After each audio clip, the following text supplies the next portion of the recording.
আবেগের মোহে পড়ে ঈমানকে ধ্বংস করে দিও না। মনে রেখো, হায়াত বড় দামি নেয়ামত। যদি একবার এই নেয়ামত কেড়ে নেয়, আর জীবনেও তা পাবে না। সময় থাকতে এই নেয়ামতের কদর করো।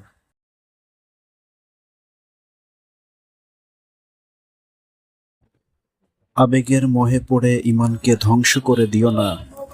মনে রেখো, হায়াত বড় দামি নেয়ামত। যদি একবার এই নেয়ামত কেড়ে নেয়, আর জীবনেও তা পাবে না। সময় থাকতে এই নেয়ামতের কদর করো। আবেগের মোহে পড়ে ঈমানকে ধ্বংস করে দিও না। মনে রেখো, হায়াত বড় দামি নেয়ামত। যদি একবার এই নেয়ামত কেড়ে নেয়, আর জীবনেও তা পাবে না। সময় থাকতে এই নেয়ামতের কদর করো।